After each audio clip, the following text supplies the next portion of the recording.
নমস্কার। দুটি কবিতা পাঠ করে শোনাচ্ছি। প্রথমটি বর্তমান আসামের ভয়ঙ্কর বান পরিস্থিতির উপরে লেখা। কবিতাটির নাম মেঘ ভাঙা বরিশন। মেঘ ভাঙা বরিশন এলো যে শ্রাবণে, মাঠ ঘাট গেছে ডুবে থই থই জলবানে। দুর্বার গতি বেড়ে নদী জল ওঠে বেগে, দুই পাড় গেছে ভেঙে গর্জিত পবনে। মেঘ ভাঙা বরিশন এলো যে শ্রাবণে।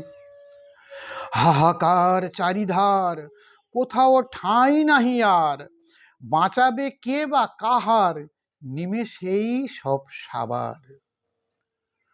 জলস্রোতে নদীর টানে, গাছপালা ভাসে বানে, মেঘ ভাঙা বরিশন এলো যে শ্রাবণে।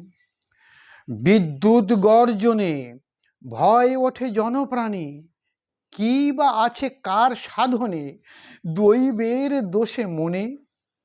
মেঘ ভাঙা বরিশন এলো যে শ্রাবণে, মাঠ ঘাট গেছে ডুবে থই থই জলবানে। অপরটি 22শে শ্রাবণ, বিশ্বকবি রবীন্দ্রনাথ ঠাকুরের প্রয়াণ দিবস উপলক্ষে লেখা। 22শে শ্রাবণ। 22শে শ্রাবণ সদা আসে যায়, স্নিগ্ধ শ্যামল বরষ ধারায়। কত গান ভাসে স্মৃতির ডালায়, কত গল্প কত কবিতায়। নবদিগন্তে নবজীবনের রামধনু রং ছড়ায়, মহামনীষীর মৃত্যু সে নয়, নবজীবনের বারতা দেয়। কাব্য কুসুম ছন্দে সুষম, সাগর তরঙ্গ উচ্ছল সম। বিরাজ হে কবি অন্তরে মম, সুখময় স্বর্গ সম।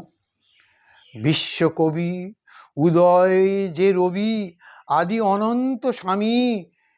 দিন রাত্রির অন্তরে বসি, নিয়ত বহুক রশ্মি। ধন্যবাদ।